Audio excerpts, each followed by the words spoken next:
gentlemen, good day and welcome to the Q2 FY24 conference call for Asahi Songwon Colors Limited, September 2023 result discussion. As a reminder, all participant lines will be in the listen-only mode, and there will be an opportunity for you to ask questions after the presentation concludes. Should you need assistance during the conference call, please signal an operator by pressing star then 0 on your touchtone phone.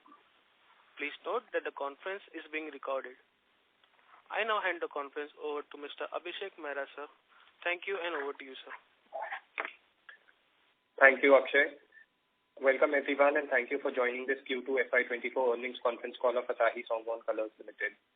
The results and investor updates have been emailed to you and are also available on the stock exchanges. In case anyone does not have a copy of the same, please do write to us and we'll be happy to send it over to you.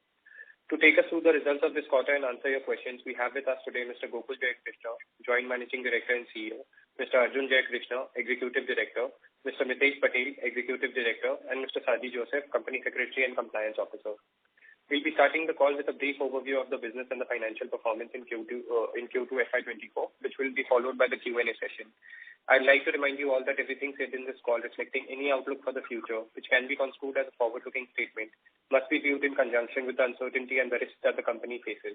These uncertainties and risks are included but not limited to what we've mentioned in our annual report, which you'll find on our company's website. With that said, I'll now hand over the call to Mr. Gokul. Over to you, sir. Good morning, ladies and gentlemen, and it's a pleasure to welcome you to our investor call this morning. Our performance for the quarter was consistent with our prior guidelines of achieving break-even at PAT level in this quarter. We have been able to do that despite very, very challenging market conditions and very tepid demand. So in the last investor call, when we had a very poor performance earlier, we had envisaged that the markets will improve. This has not happened. The demand remains very sluggish even now, particularly in Europe, though we have seen pick up in US, which is very promising, and India remains very strong, dominant. So our concentration in business in India also has been consistently going up. However, despite these market conditions, we are happy that our team has been able to improve operating performance, and due to that, what we had earlier, very negative performance, we have broken even at the PAT level as we had envisaged and guided earlier. I will take you through some of the highlights that have happened in the last few months. One, we have been able to successfully sell the Saika land at a price of 48 crores, and this has resulted in a net profit of about 24 crores. This transaction was completed extremely smoothly, and the proceeds have all been received. The tax on the transaction also paid, and everything is completed. This has resulted in improved debt position of the company, where we had last Concall guided that our peak debt would probably be coming to about 225 crores at peak level sometime in 2024. Now we have revised that guidance to a peak debt level of 175 crores, or maybe even 170 maybe the peak. So this is much improved from the earlier guidance that we have given.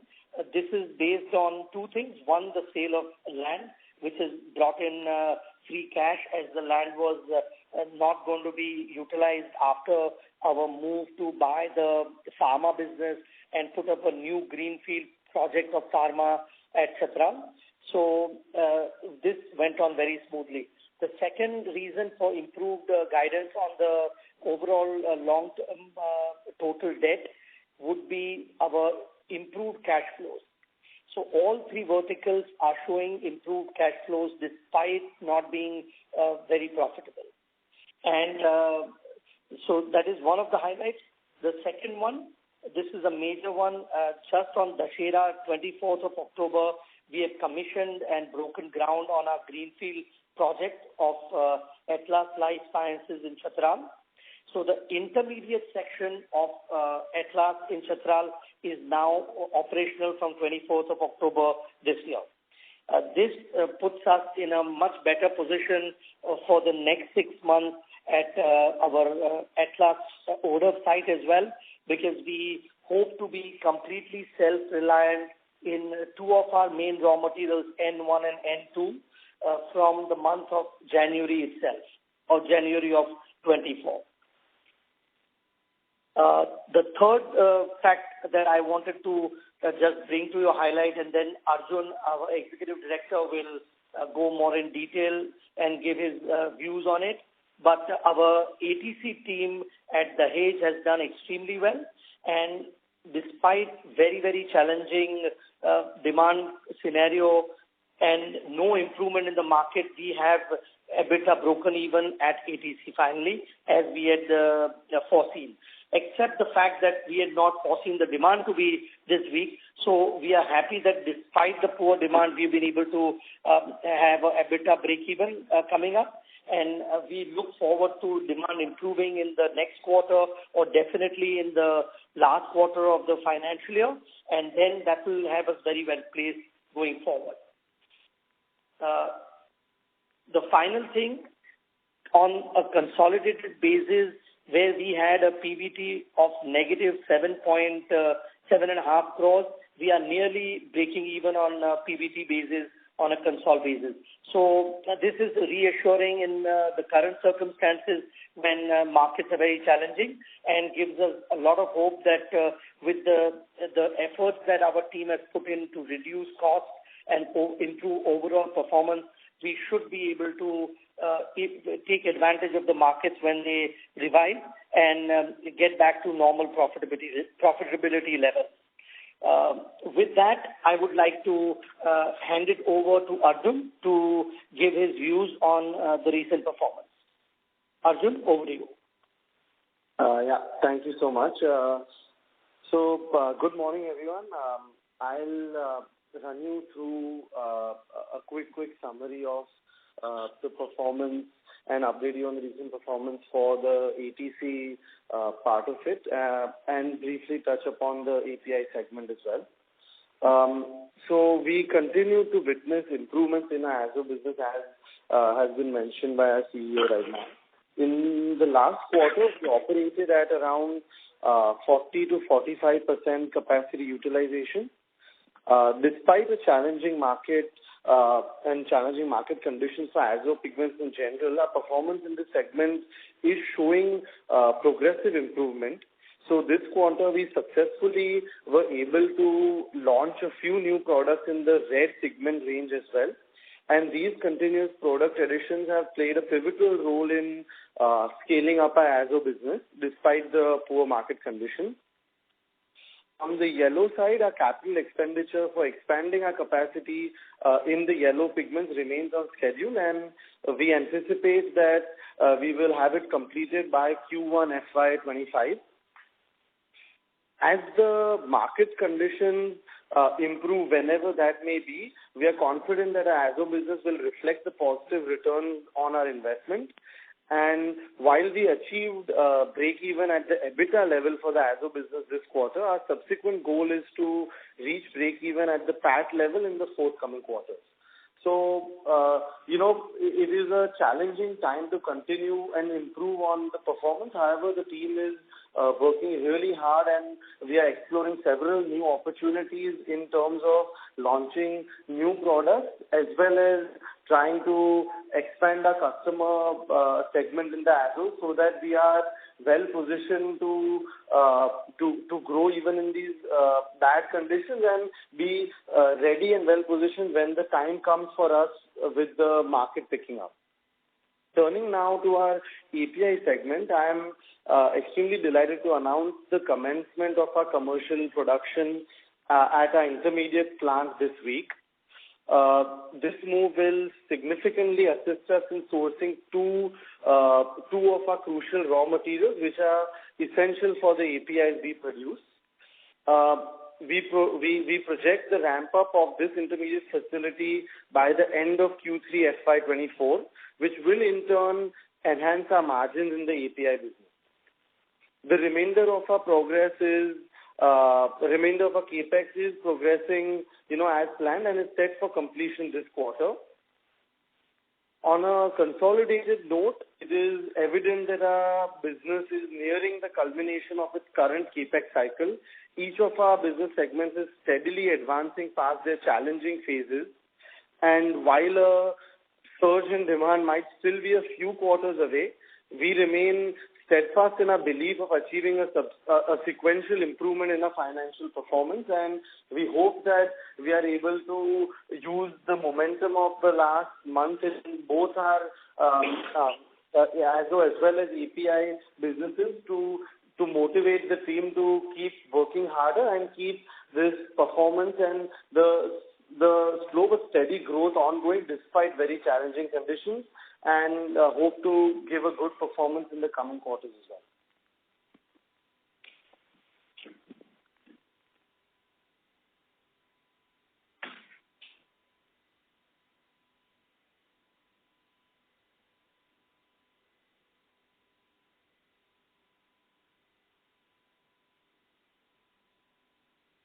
Akshay, you may open the floor for questions now.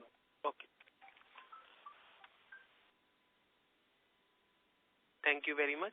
We will now begin the question and answer session. Anyone who wishes to ask a question may press star and 1 on their touchtone telephone. If you wish to withdraw yourself from the question queue, you may press star and 2. Participants are requested to use handset while asking a question. Ladies and gentlemen, we'll wait for a moment while the question queue assembles.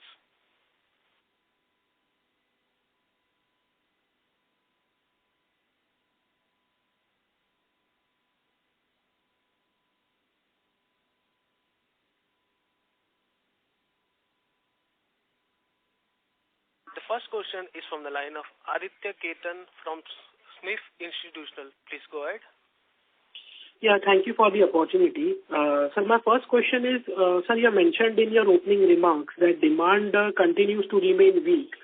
So currently, for the current month, are you witnessing any sort of improvement? And if we say that demand is weak, so if we can highlight how much is the inventory in the pipeline and how much more months of inventory destocking we can more see, so demand could remain weak, and how is the situation in the international markets in US and Europe, and by when we can see improvement, if and all, if we hope to see that?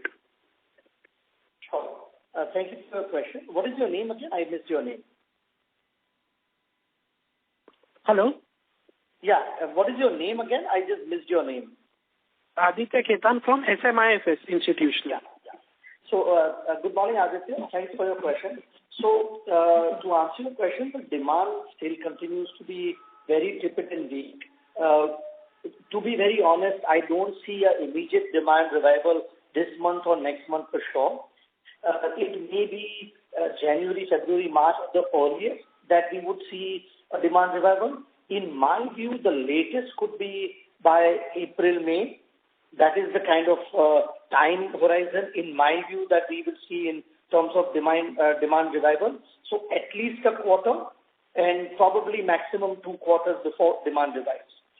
So we now do not wait for demand revival. We have to work in this environment, and I've already addressed the entire team, and we are prepared to improve our performance given the same weak demand environment. This can be achieved by 2 ways. One is increasing the basket of products, which we are successfully doing, as Arjun mentioned in his Concall at ATC at the Dahej plant. We will do the same with the Atlas plant with the start of the Chhatral facility as well.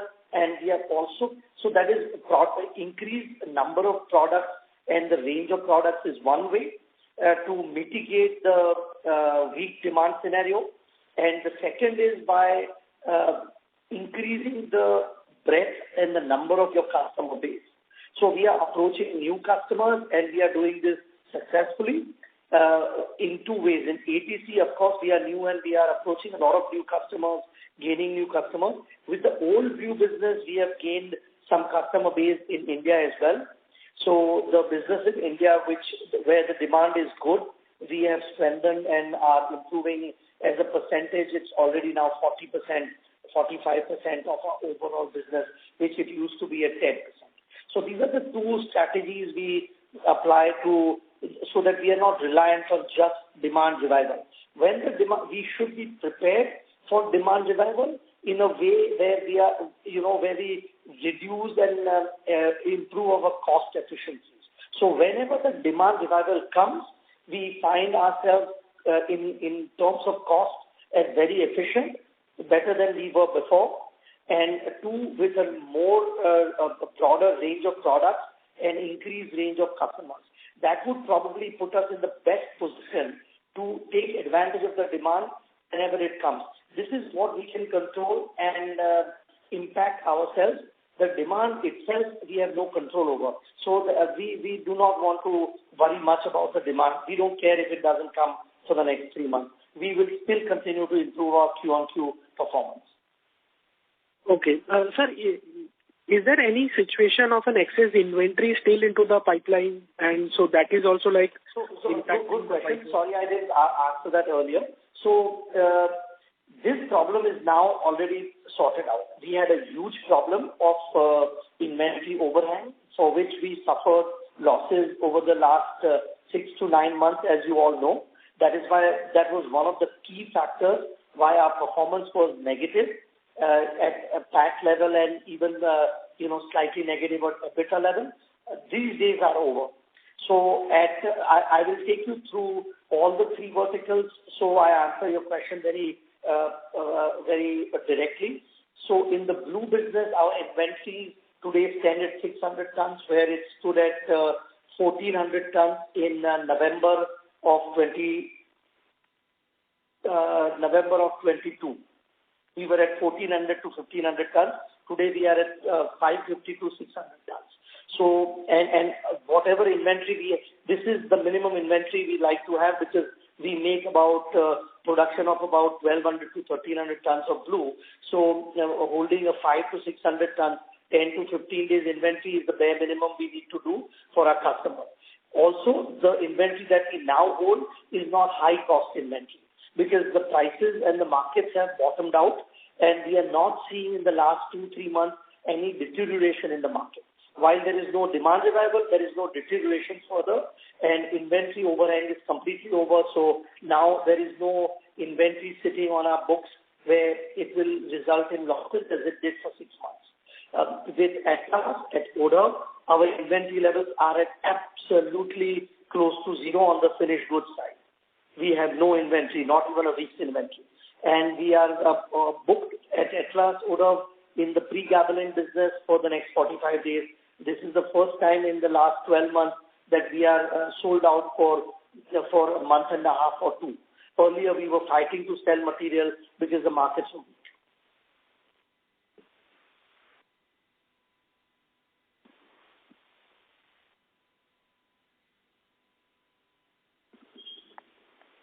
Next question. Thank you. I hope I've answered this question. The next question is from the line of Keshav Garg from Counter Cyclical PMS. Please go ahead. Sir, I'm trying to understand that on a standalone basis, we did a peak quarterly revenue of around 120 crore in June of 2022, which has now reduced to 58 crore. So basically, it is just halved.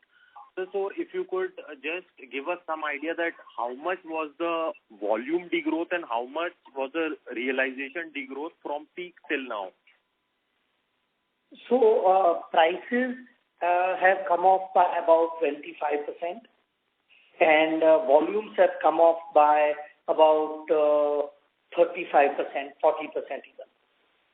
Okay, sir. Sir, and also now with crude prices again moving up, sir, what kind of impact do you see on our realizations going forward and margins? So we see that margins and realizations both have bottomed out. This is, to me, in my opinion, this is very clear. Even despite a weak demand scenario, we see improvement, gradual, slow improvement in both volumes as well as margins as we go forward, and prices have bottomed out. So prices, while because of the weak demand scenario, the prices are not going to shoot up quickly. However, we are seeing that prices have bottomed out, so there is going to be a gradual upward move in the prices of pigments as well. Same for API. Sir, also if you could give us some idea that, sir, if we operate at full capacity utilization, then, sir, what kind of revenue can we generate in our all three segments? So the blue, the azo, as well as the API. So the combined revenue that we can generate at peak performance without counting Chhatral facility of Atlas. I'm clarifying this because it's a new facility and right now there's no point of counting it. So we can generate a peak revenue of about 400 crores in the blue business, about 150 crores in the Dahej ATC business, and about 125 crores in Atlas Odo business. Sir, and also, sir, with this new capex of around 70 crore, sir, what kind of IRR do you expect on this investment? So the capex is going to be in the range of 70 to 75 crores, and we are looking at a turnover of about 200 plus, so 225 crores at peak levels from this capex. When the API plant and the intermediate plant both are operational, and we estimate a EBITDA margin of anywhere between 12 to 16%. Of course, it won't be 16% in the initial year, but eventually at peak performance, we should get EBITDA margins of about 15%. So the math will be easy. I mean, 225 crores turnover on 75 crores of capex with an EBITDA of 15%. Great, sir. Sir, lastly, sir, if we see our API revenues, sir, year on year, they have fallen from 70 crores to 23.5 crores. So is there any, I'm trying to understand, have the volumes realizations gone down or was the plant inoperational? What exactly was the reason for this? Sorry, can you repeat that question? I did not get the first two lines. Sir, in our API division, in the second quarter, year on year, last year we did 70 crore revenue, which has fallen to 23.5 crore. So that's a pretty drastic fall. So what exactly was the reason for such a fall? You're talking about the half yearly? No, sir, I'm talking about second quarter. Second quarter API business 70 crores? Sir, in the segment results, if we see, then, sir, maybe it might be a misprint, but it shows. Alok bhai, can you clarify this? Because I am confused if the quarterly revenue of 70 crores in the API business may be a typo. Alok bhai, please clarify.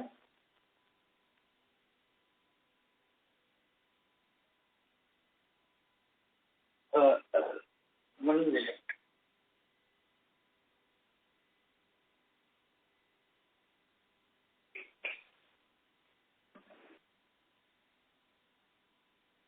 Hello, Alok bhai?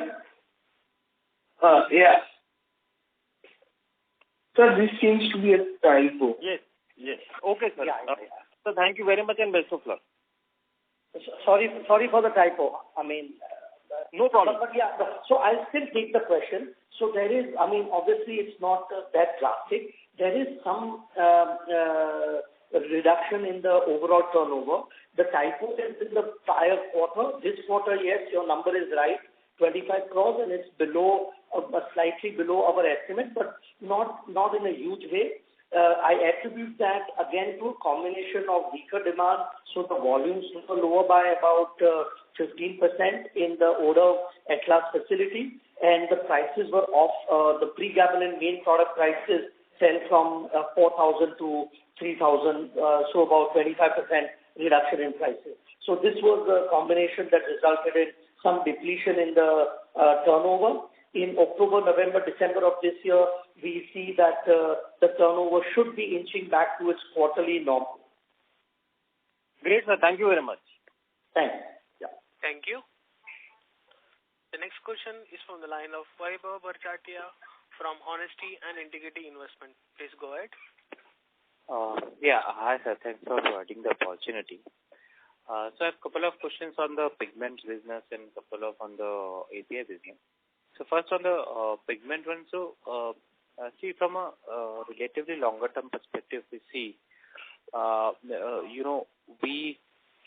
of your competitors are positioning themselves more as a competitor to international companies like DIC, Clariant, and they are forward and they're kind of, forward integrating into that domain of the business. While we continue to be positioned as a supplier to these companies.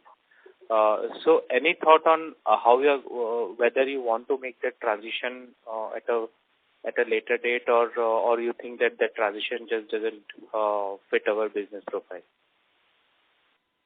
So right now, for the pigment business, we don't intend to get into forward integration in any of our pigment businesses, which is master batch, paints, or inks. However, one cannot tell too long term. As of right now, we have no such plans for the next couple of years.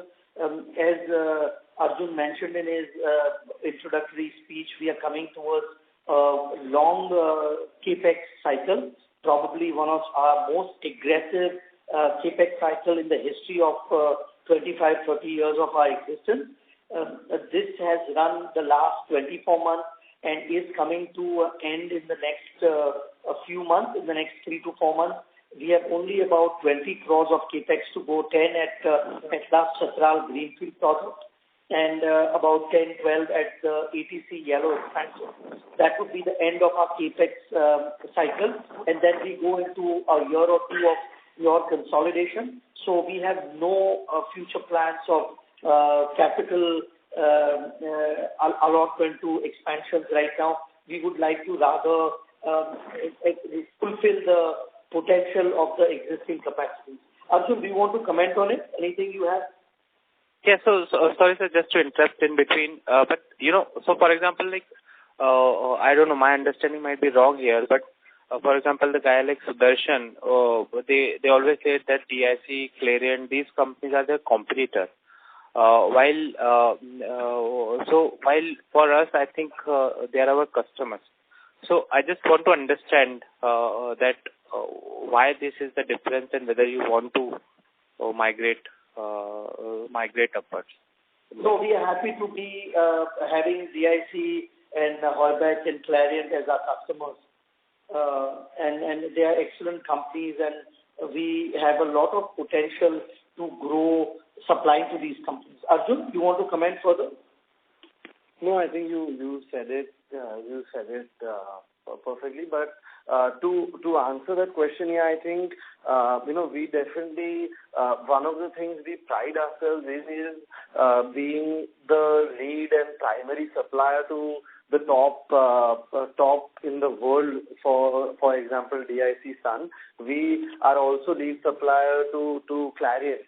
So, I think for now we definitely aim to continue this. We aim to continue our presence in our supply to them. We hope to be a wholesome pigment supplier to them, and we see them as a very large global MNC player, and with them growing and further being stronger with DIC buying, taking over BASF, we see that there is more growth for us to do business, and we are getting stronger on a global scale, which allows us as well to use our relationship with them to increase our business, support them, and together have Asahi grow as their supplier, which is Asahi growing is of primary importance, and our way of doing that would be, to support them, and they are very large, very, very strong MNCs, and we think that they will do really well, and we hope to keep growing our business with them in the coming years. Okay, got it. I will further clarify. This is a good question.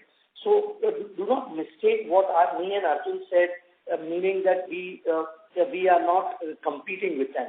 I mean, we clearly compete with Clariant and even DIC for that matter at times for the pigment business. What we were trying to answer was that we have no intention for getting into forward integration into inks or paints or plastics. But that doesn't mean that we are not going to compete with them in pigments. So let me clarify that in pigments that we will continue to compete with them, and I feel that we will definitely be far more competitive than them, and that is why we feel that overall, I mean, I don't want to name anyone, but we will gain not only growth in the pigment business, from the incremental growth in the business that we see, the generic growth in the business that we see year on year, but we will also gain because we will compete better with various companies in the pigments without naming them, and some of them could be big multinationals too, and they recognize this already, that it is not possible, it probably won't be possible for them to compete with companies such as Asahi, and they would probably transfer some of the business either to Asahi in a relationship or, we will eat into some other companies' pigment businesses as well. So as far as pigments are concerned, we are there to compete with all of these companies. What we meant is we are not going to go in for forward integration at this stage for the next 2 years. So I think that answers my question. And secondly, that's kind of a historical question, but I just want to understand the logic. So, when we as of now, we are already close to the completion of capex cycle. But when we originally decided to put capex at various fields, so you have earlier highlighted that there was an environmental permission issue for expansion of blue business at existing location. So why have we never considered at that point of time any greenfield expansion of the blue business as such? Was it at that time related to market or is it something else? So we have debated this question. That was the obvious thing. I mean, when if you look back 5 years into our business, even 3 years back, we were a single product, blue, single location, Baroda company, right? Now, and we are market leaders in the world for blue. We are number one in the world for blue. This is our strength. We know the blue business inside out, and we feel that we are the best competitive company if you take customer profile, quality profile, volume profile, and put it together. So the obvious question when we had to decide 3 or 5 years back what we want to expand into, obvious answer was blue. However, at the board level and the strategic level in the company, we came to a conclusion that we do not want to put any new further money into the blue business because blue is already dominated in a significant way by India, and we do not have any incremental growth coming from competing outside India companies and gaining their business. Like we could gain AZO business from China, something like that. Okay.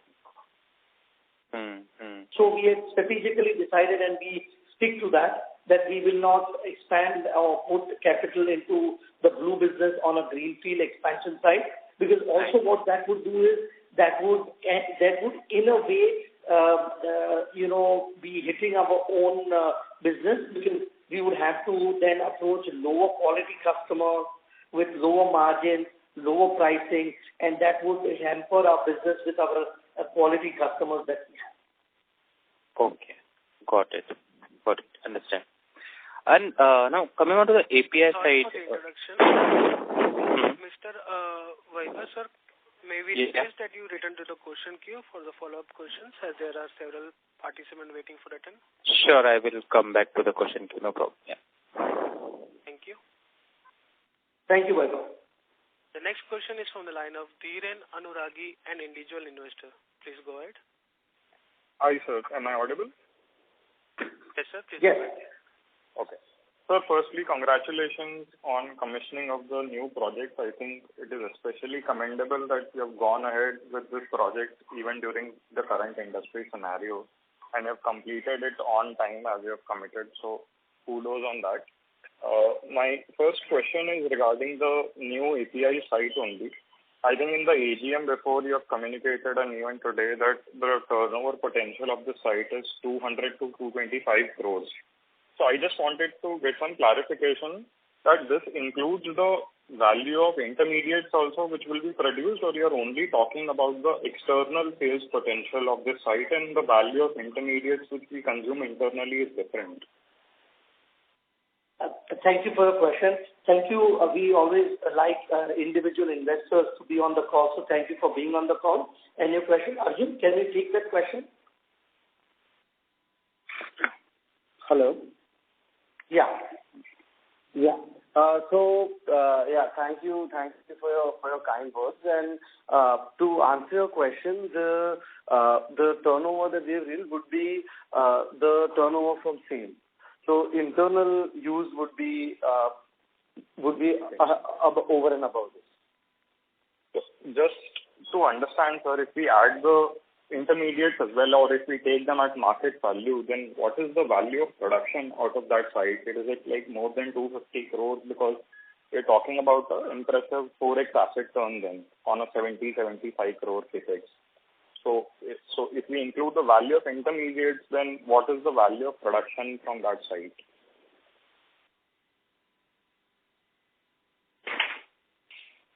So, as Arjun said, the turnover of 200 to 25 crores would be only from the API side. And he clarified that the intermediate business that we consume internally is not counted in the 200 crore turnover. So, yes, the asset turnover on an X factor would be quite a bit more. It's like, with the turnover to investment of 75 would look to 200, say 210 to 75. But if you add the intermediate that we'll self-consume at market value, the X factor would be more.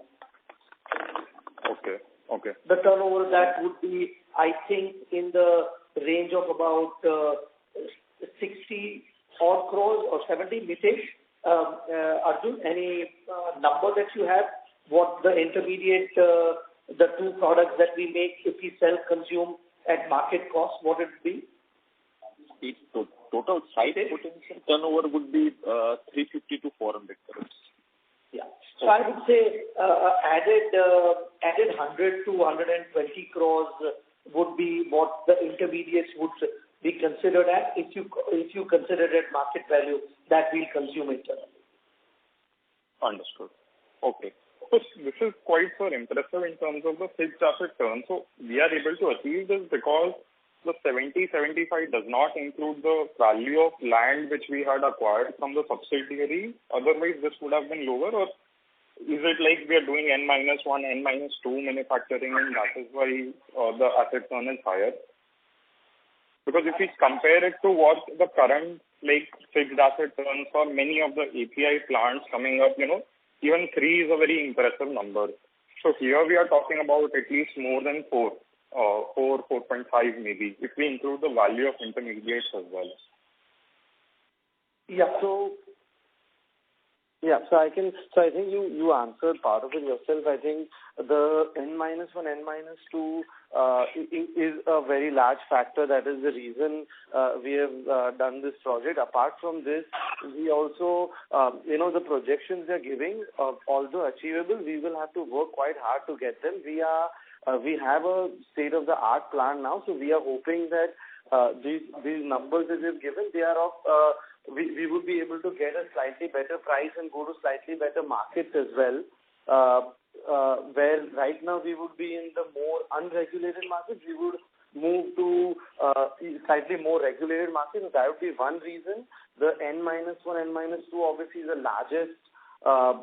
Second is the largest reason. And third, we will also, we have worked on over the past few months some molecules. Obviously, we don't have the R&D expenditure that large pharma companies would have yet, but we recognize the importance of R&D in pharma, and we have worked on other products as well, which small products. These would not be too little. However, they are products we have worked on which will be made in our new factory, which will assist these turnover numbers as well, and hopefully help us achieve the numbers we have quoted, as you said, which are as always which are the benchmark we have set, and hopefully we'll be able to report that we have achieved it in the coming quarters as we do start the plant. However, it will take time, as that said, since it's a brand new plant.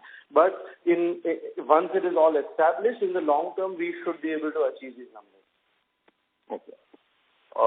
So the intermediates that we are producing for pregabalin, CMH and RCMH, will these intermediates are we going to manufacture any other molecules from these intermediates, or they are only dedicated for pregabalin?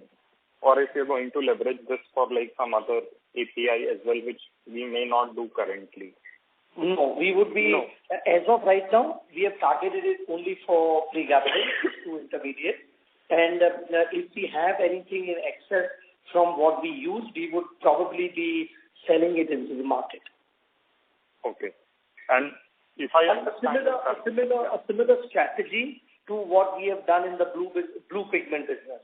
We consume, we make CPC blue crude, the main raw material for the blue pigment, and we make in excess of what we consume, and we sell that to some of the multinationals. Okay.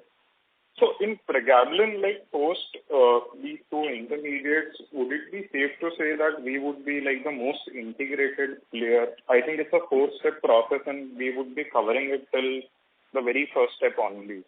So is it safe to say that we would be one of the most competitive cost producers in India post the expansion? Yeah, I can take that. Yes, it is safe to say that. However, we do really have a long way to go still. We have said, as a strategy and what we have discussed previously, in calls as well, we have a strong position already. However, because of not being backward integrated, we are not able to, despite having a large enough market share in India, we are not able to get the numbers we want. This will definitely make us, in India, one of the more dominant players in terms of backward integration, and we already have a good market. What we aim to do is raise our level in terms of compliance, which is a reason for a large investment in this plant, and move not only to India and the non-regulated markets to more regulated markets, where we have obviously other competitors who are much larger players and much more recognized players. But we hope that this backward integration and a state-of-the-art plant will allow us to move to that level, while we also have the Indian market in mind and growth within this segment where we are going to be dominant, but to raise our level for the slightly more regulated markets as well. So that is where we'll work really hard and aim to put our presence there as well. Understood. So just one last thing. So from a capital allocation point of view, this recent land monetization was a very welcome move. So is there any such other asset available which the company may look to monetize? And, potentially if we look at the value that we are currently getting in the market in terms of market capitalization, maybe deploy some capital towards a buyback or something which can, actually be of use to the long-term investors, because I see there's a lot of value. 3 years ago, we were at the same market caps, but in 3 years, basically, we've added 2 new businesses of equal size and opportunity as compared to the blue one. So any thoughts on this would be really welcome. Yeah. So in terms of the capital, what was your first question? The second one I understood. Capital allocation. So any land monetization or other asset monetization? No, got it. So the first question, no. We don't have any other assets like the land parcel we sold that we would monetize and, and get money from. And the second question was? So if we have, let's say, surplus capital which can be deployed to a buyback or, So we have done buybacks in the past, and we will hope to have surplus capital sometimes in the future. So at that time, the option would be either to do another buyback and reward our existing shareholders. And as you rightly said, from the valuation point of view, we are at where we were 3 years back. But on the turnover or investment or business side of things, we have become much more different in terms of the company. Of course, the times have been tough because interest rates have gone up and markets have crashed, and that's why we probably had a difficult year. But certainly we would either look to do a new capital allocation into the existing lines of businesses which are most profitable after 2 years or 3 years, or if we don't have anything obvious, then repay our shareholders by buyback. Noted. Okay. Thanks a lot for this, sir. Thank you. Best of luck. Thank you. The next question is from the line of Rupesh Tatia from Intelsense Capital. Please go ahead. Hello, sir. Can you hear me? Yes, sir. Please go ahead. Yeah, thank you. Thank you for the opportunity, sir. I have 3 or 4 questions. So the first question is, if we look at the blue business, right, standalone business over multiple years, our gross margin has been between 40 to 45%.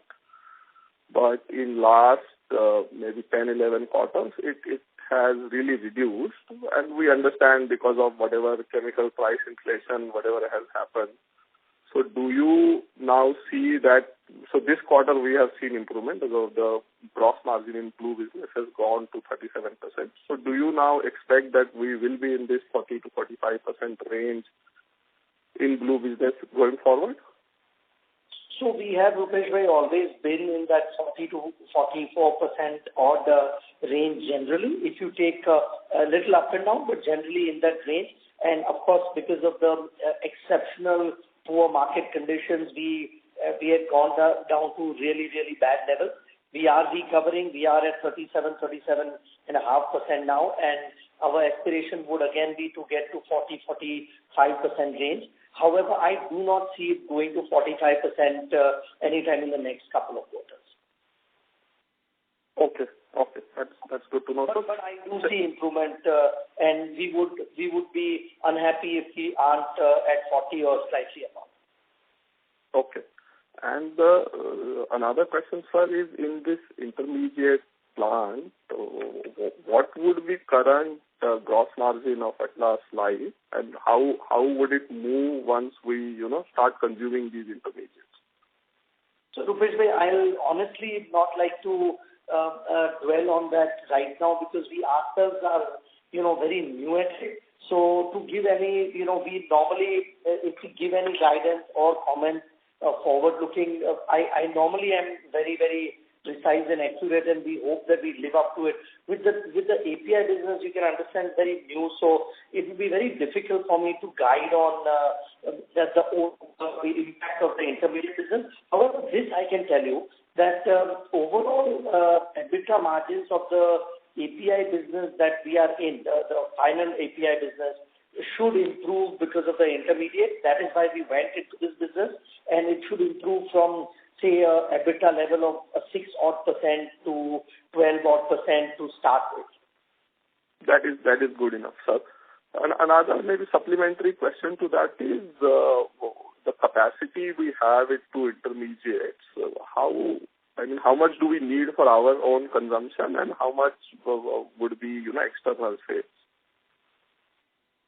Mitesh? We have around 20%, 15 to 20% excess capacity of intermediates. Okay. My next question, sir, is in API products, you have said that, other than intermediates, we are building a capacity of around 200 crore. So can you maybe talk about, top maybe 3 products which will become, 30, 40, 50 crore in the size? Which are these products other than pregabalin, which will give us this 200 crore revenue? For the 200 crore API revenue from the new Chhatral plant, we would probably depend on the same 6 molecules that we make currently at Oda. The predominant one will be pregabalin. So I would assume that probably nearly 100 crores would come from pregabalin, and the balance 100 crores from the 5 other molecules, and some minor revenues would come from new molecules that Arjun touched upon. Okay, I see. And my final question, sir, is in the AGM, you have talked about that Arjun actually was looking at some cost breakthrough in some red products. So maybe if you can give an update on that, have we achieved that cost breakthrough? Can I go ahead with that? Yeah. So, yeah, I think it was mentioned we have been working quite hard to optimize these products. Of what we have discussed earlier in the past few meetings over the last year or more than that even. The red side has proven to be a little more difficult than the yellow, and primarily it's because with we are competing a lot with China, obviously, who hold the dominant space in azoles, and for the reds everyone else whoever, all Indian manufacturers have to still purchase some raw materials for the red from China. So that was the reason why there was a price issue in the red as compared to China. To answer specifically your question, yes, we have been able to get a cost breakthrough in one of the key products. We are working on this, and because of this cost breakthrough, we are able to compete with China. So, it is something we have taken pride in. However, it is not something that will give us, crazy margin. It will, however, allow us to compete with China, which is a very difficult thing in the red. So, we are hoping, there are several discussions going on, as I said, and we are hoping that this process breakthrough that we have had will allow us to, get sales, which is the most important thing right now, and allow us to compete globally with China in whatever small capacity, and allow us to, pump up the red line as well, which will be a big factor to get ATC to the next level. Okay, that is good to know, sir. Thank you for answering all my questions. Thank you for your question. Thank you. The next question is from the line of Nikhil from SIMPL. Please go ahead. Yeah, hi. Am I audible? Yes, sir. Yeah, two questions. One is, if we look at our quarterly performance, there is a significant improvement in the gross margin, even though the sales on the pigment side has been lower. So, and even in the call you mentioned that you would like to see the gross margins around 35 to 40%. 45 may take some time. So, this improvement is led by what? Like, is the realizations improving, or is it like there were inventory write-off in previous quarter which is not there now?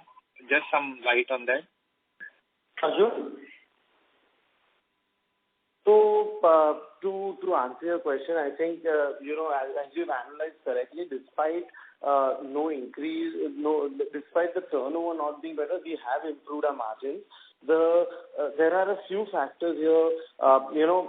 One key factor which I'm personally not involved in at all, so I'll give full credit to Dad and Nitesh. Our procurement has been good. Our procurement has always been one of our big strengths, and we have leveraged relationships and leverage that strength to get good procurement and get that very effectively done.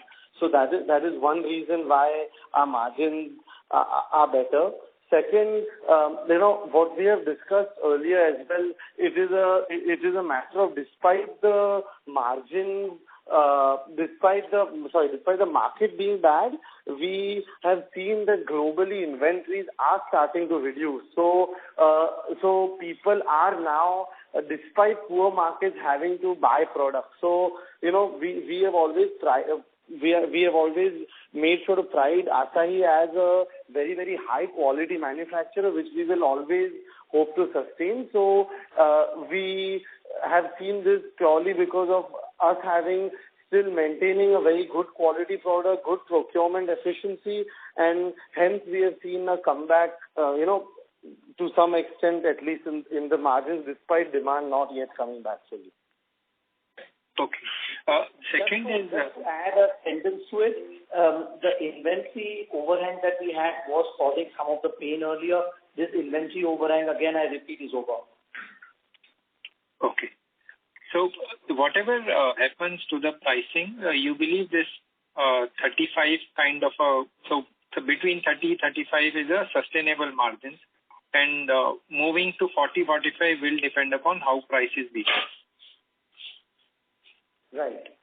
Yes. Secondly, sir, if I look at some of the players in pigment, on the specialized pigments, some of the larger players like Venator and all have filed for Chapter 11 and all. So are you seeing that there is a constraint on the capacities, or in the last 1.5 years, since the issues have been with the industry, are you seeing that capacities are going out of the market or companies are going out? And if you can just help us understand how is the capacities at the global level, and whenever things change, do you think that we would be able to take a larger market share than what we have done all these years? This is a very interesting question. I'm glad you asked it. One of the gentlemen earlier also kind of referred to it when they asked whether we would like to compete with MNCs. So the thing is, I at the end I clarified that in the pigment space where we are willing to compete with everyone, and we feel that we should be the strongest pigment player in the world, the strongest, the most efficient pigment player in the world.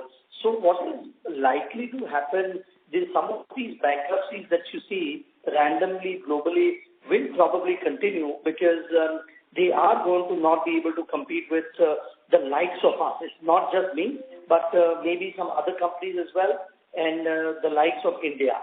So the business will, over a period of time, migrate to India in some sense, in some pockets.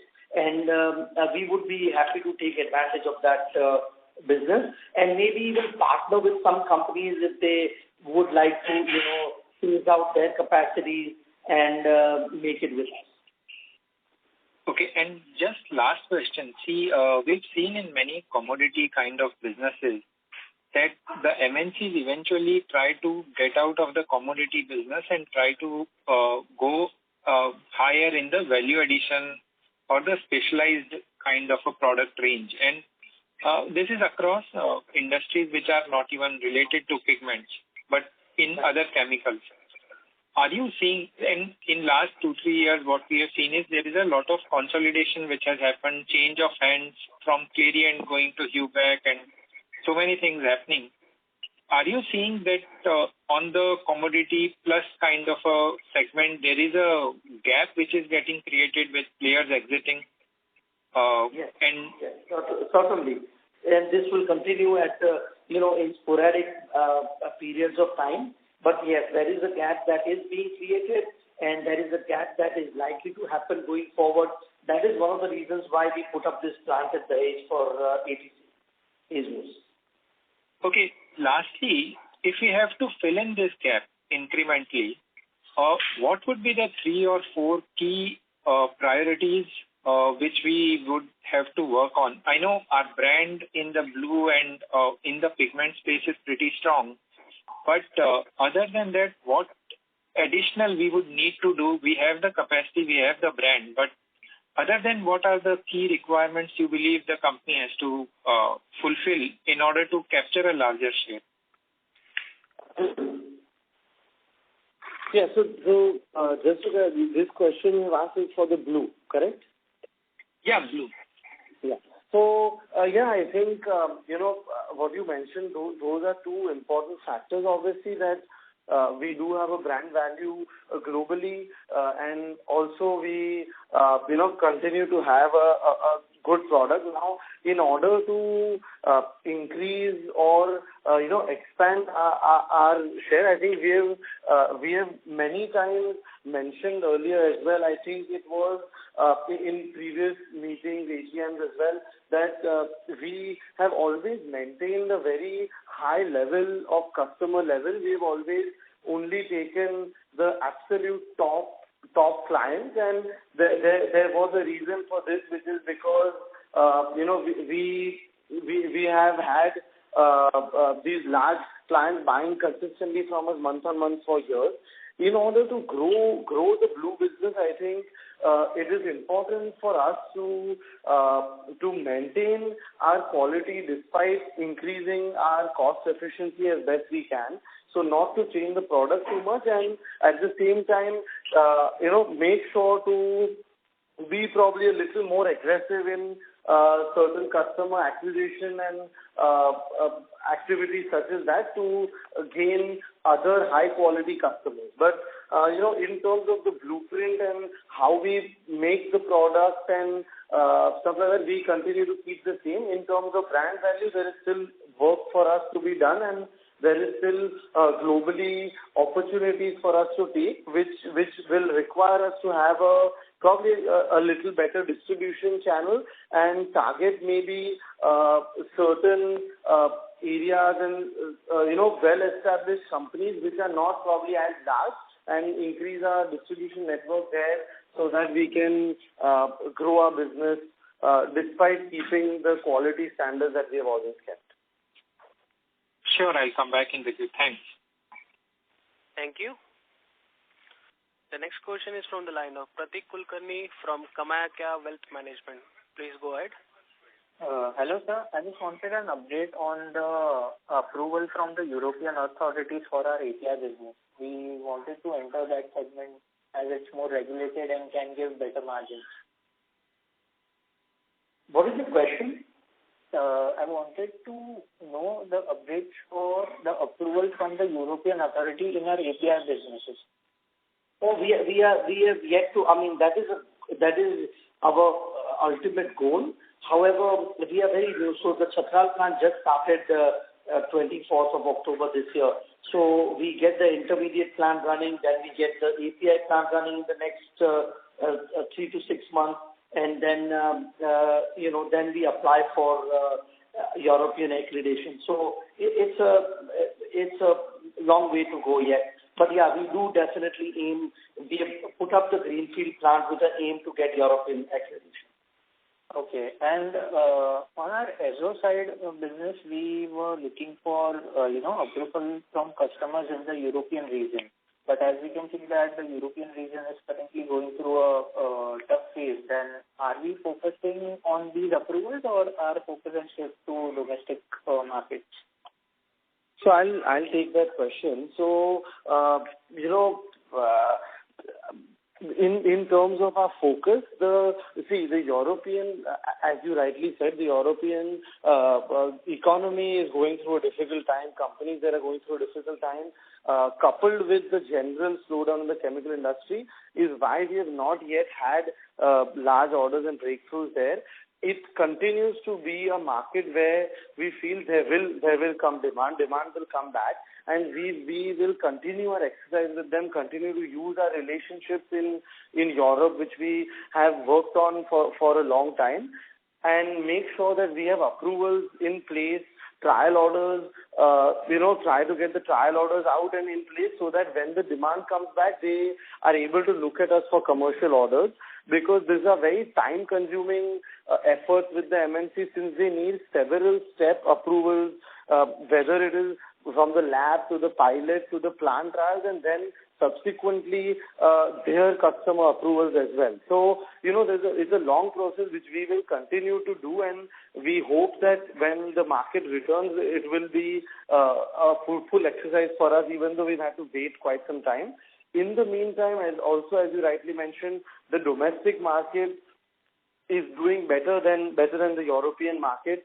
We have for the Azos taken up more of a effort in the domestic market, where as well it is not great demand, but it is better than Europe for sure. So we have focused on that. That is where we have gotten most of our growth from, as you rightly said, and we will continue to put effort in the local market as well. We see India as a market that will continue to grow, and being an Indian company, an Indian player, we are proud to say that the Azo we have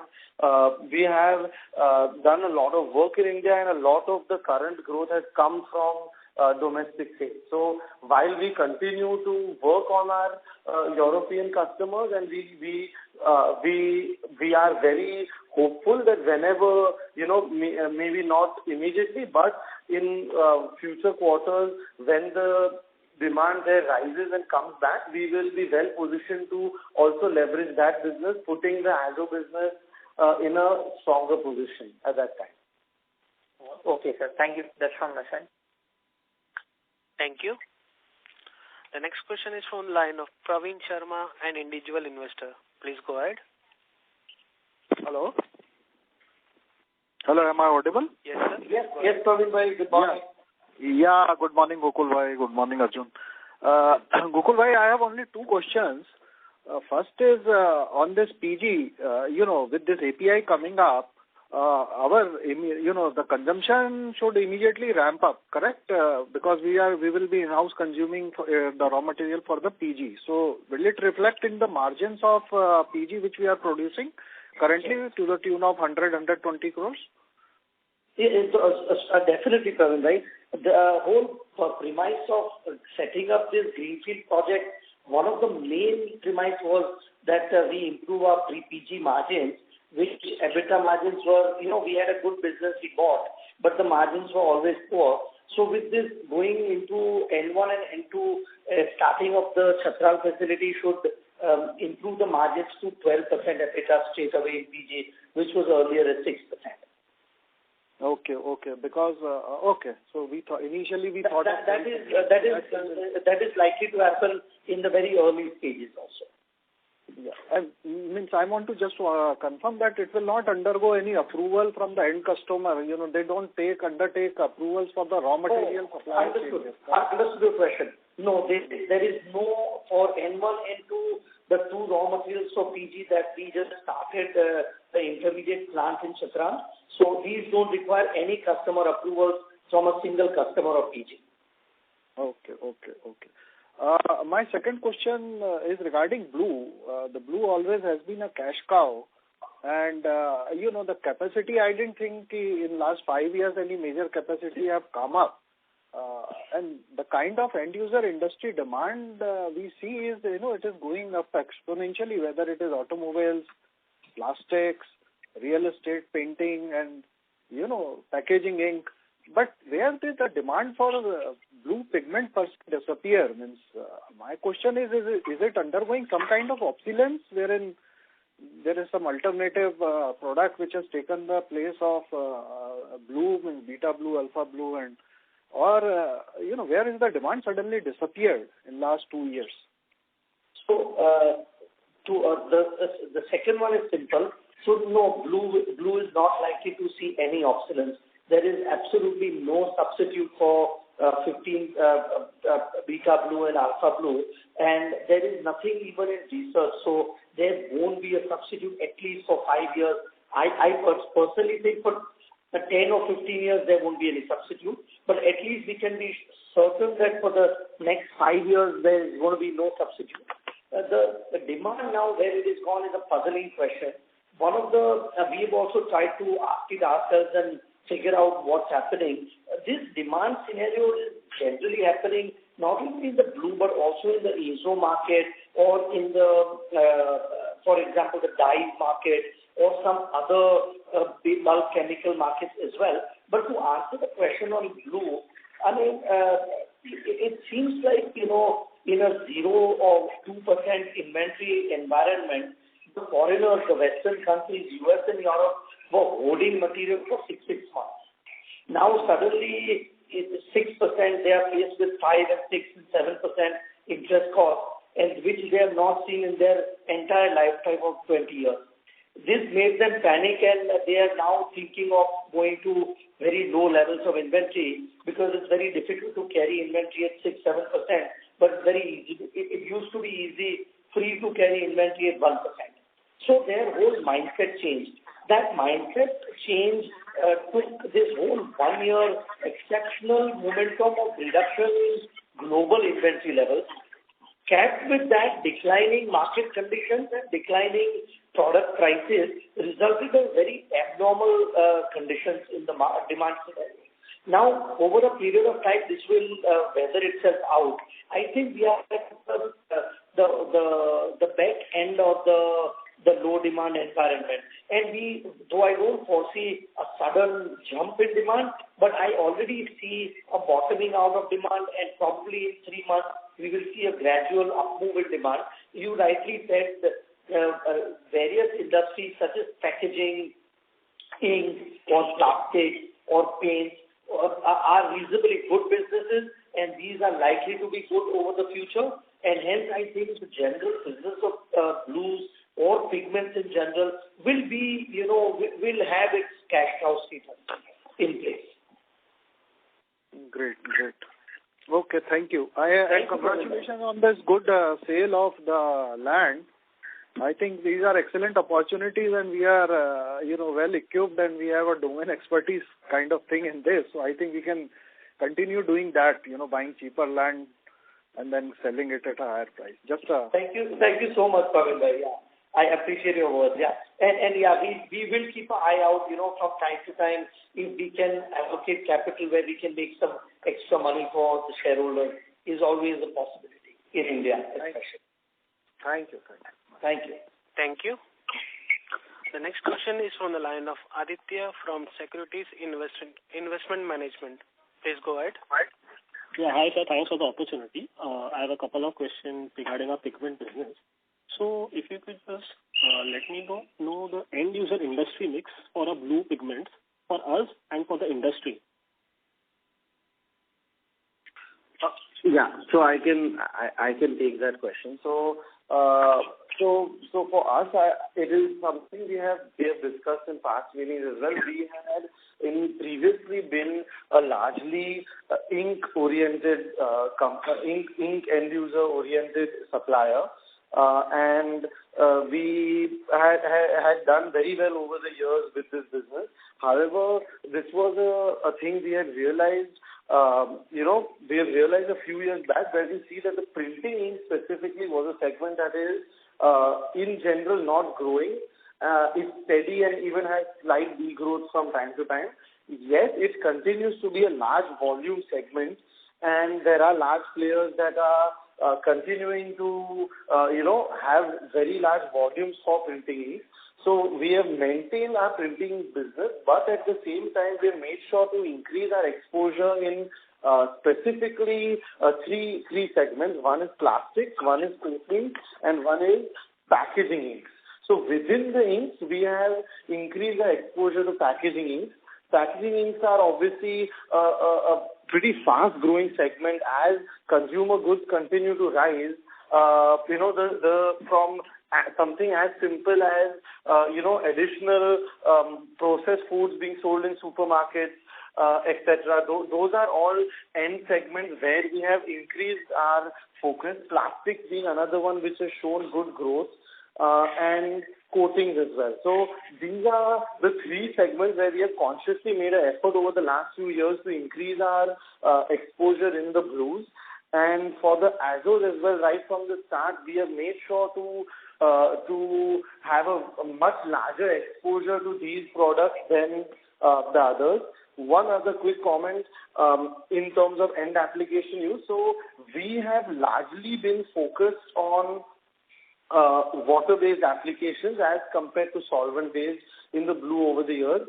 As time goes by, companies are realizing and appreciating this as solvent-based is work for the environment. So a lot of companies are attempting to move towards water-based, and this is where our core expertise is and has been over the years. So we will continue our focus on water-based. We will continue, as we have done for the past years, to increase our exposure for packaging inks, plastics, and coatings, and we will make sure to mold the end application such that we still have a position in the printing ink. We are still a dominant supplier for that end application while also increasing these as we have done for the past few years consciously.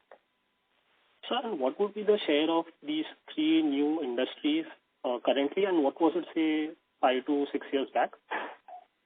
So if I have to give you numbers, I can say that maybe 5 to 6 years back, we would be, maybe 6 years back, around 70% roughly going into printing ink. Now that has reduced to, I would say, around 45%.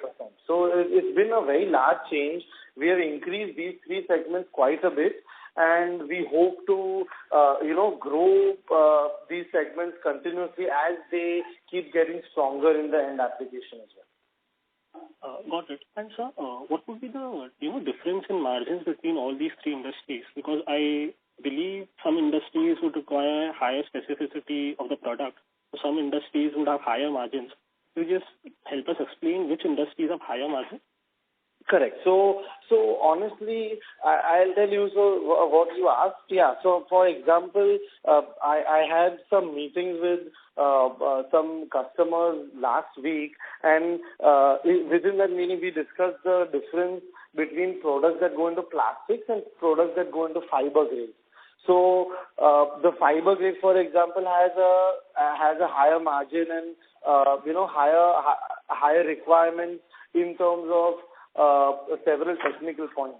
Now it is clear that the higher volume products will be going into the inks, plastics, coatings, and applications which are less niche and have much more competition, leading to lower margins. So the large volume business, honestly, even the business that is growing, such as the plastics and coatings, very honestly does not have a special margin or a higher margin.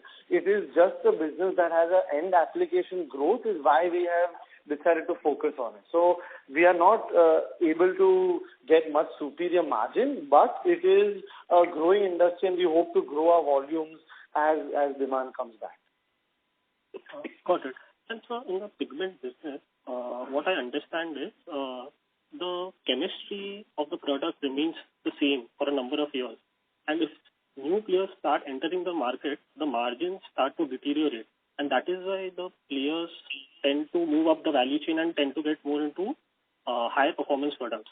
So if you could just help us explain, have we seen this phenomena in a blue pigment and azo pigment business, that more and more players are gaining entry into this segment, which have diluted our margins, keeping aside the unusual conditions now currently, but even then, have the margins diluted what we used to make around 8 to 9 years back? Yeah, I mean, definitely. I can say that yes. I mean, compared to say 8 to 10 years back, obviously the competition has grown substantially. There are a lot more players in the industry, and I'll also mention here that this is a phenomenon, as you said, has happened in several industries. Here as well we have seen this, and this is one of the reasons why the margins have got cut, because there is a lot of people that have come in and led to oversupply. It is a phenomenon that is happening here as well as in several industries. We know about it, and although it is obviously an additional challenge, we aim to keep our dominant position, and we are confident of keeping a dominant position in the blues, where we do feel that we have a technology and we have a product that is superior to most in the market, and hence we hope to cater to a clientele that appreciates and cater to a clientele that requires and appreciates the higher quality, and we hope to keep that dominant position despite higher competition in the last few years, which I am sure will continue to be the case with oversupply, but we will not let that deter us. We hope to and are confident of keeping our dominant position in the blues. So I will add to what Arjun said. So this has happened over the last 5 to 7 years, that newer players had come in because the margins were good, the business was good, no competition, no obsolescence risk, and good 45% gross margins. However, it is a cyclical thing that many times, suddenly people come in and the newer ones are obviously weaker players. They don't know the business. They don't know the geographical mapping of the industry, or, making pigments is more an art than it is a science. So, they come into the business not knowing the business well, and over a period of a few years, they wither away as well. This cyclical increased competition and then dying of some of the weak ones happens across industries. It is likely to happen here as well. We are already seeing that the overcapacity that came in, newer capacities that came in over the last 2-3 years, in this tough phase of the last 12 to 18 months, half of them have already died, and some others are going to wither away. So that will leave the field a little more leveled out, as it always does. And also, what it will do is the stronger players, as Arjun said, like what we would aspire to do, we would aspire to go, as you also mentioned in your question, into higher value-added products.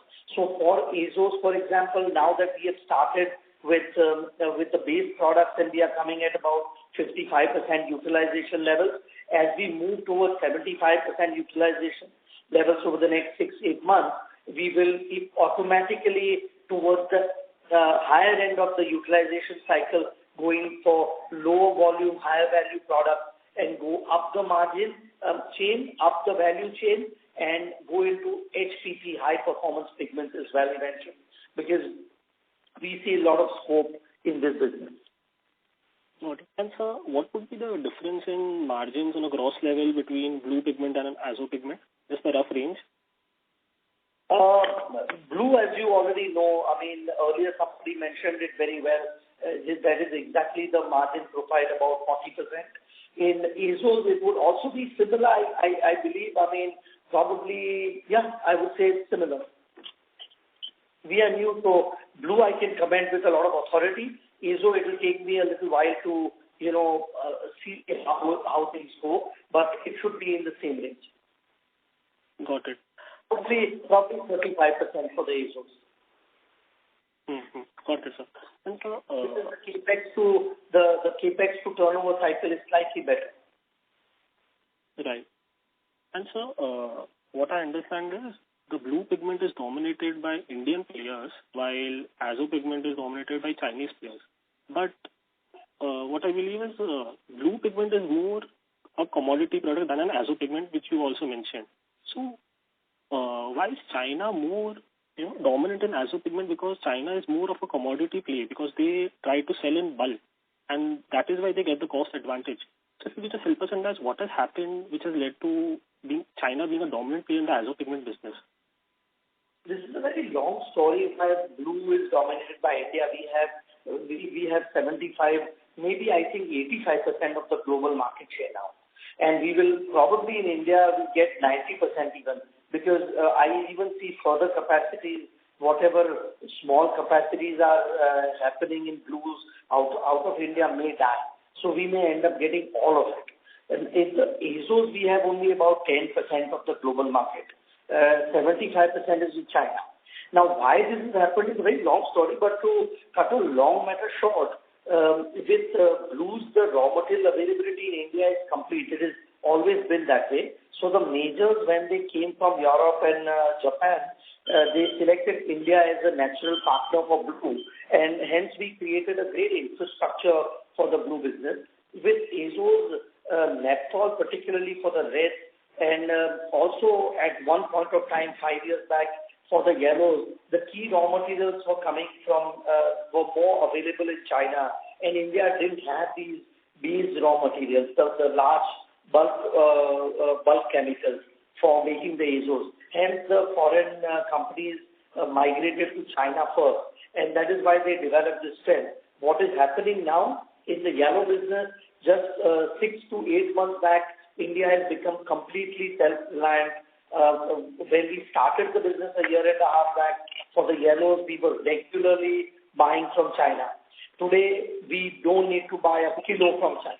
That is how quickly the infrastructure for the AZO industry is likely to change in India. Got it, sir. And for just one last question. So in your answer to a previous participant, so we mentioned that we are supplying to Sun and Clariant. Just as a company strategy, why do we want to be a contract manufacturer for these players and not directly sell to the end customers or have our own distribution channel? Because only then we'll be able to have our own brand and grow, faster in the international markets.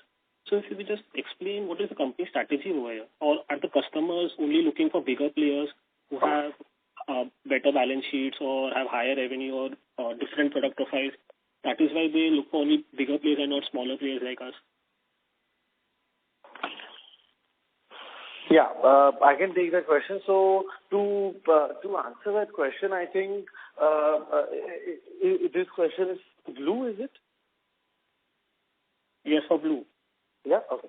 So for the blues, I think what was made clear at the start of this call, I mean, in pigments, we continue to sell to the top MNCs. We will continue to do this. A lot of our products that we sell to them go into their manufacture of, for example, Sun uses our products to make inks in-house in their own plants.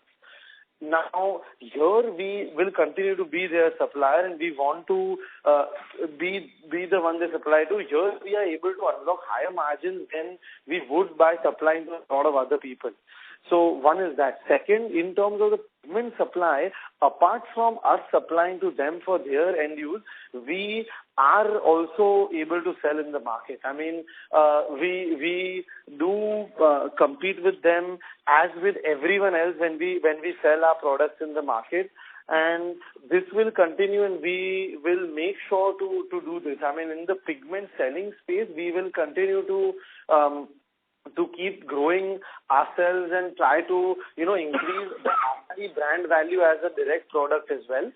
What we sell to the big MNCs, what we will continue to sell is for their use of inks, where we are not competing with them at all. So it is a business that we are doing where they are buying from us and using that to make, printing inks, packaging inks, plastics, whatever that may be.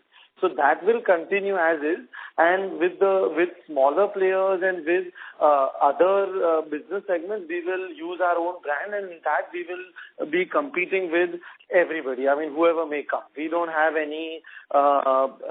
anyone we won't compete with. Okay, sir. Thank you for answering my questions. Thank you. Thank you. Ladies and gentlemen, that was the last question for today.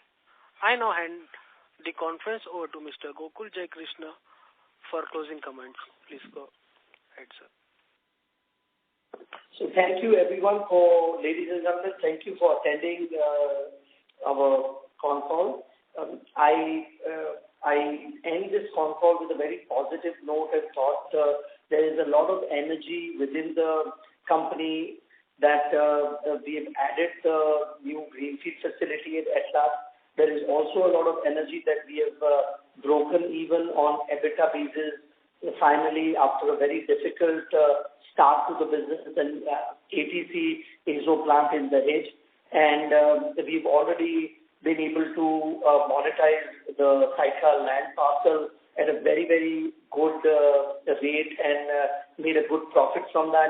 So generally, there's a lot of energy that we take away in the last couple of months after a very draining 6 to 12 months. And I look forward to now waiting out for the improved demand scenario to play out, and we should position ourselves to take a very good advantage of it when it comes. Thank you once again, and look forward to having you in my next call. Thank you. On behalf of Asahi Songwon Colors Limited, that concludes this conference. Thank you for joining us, and you may now disconnect your lines.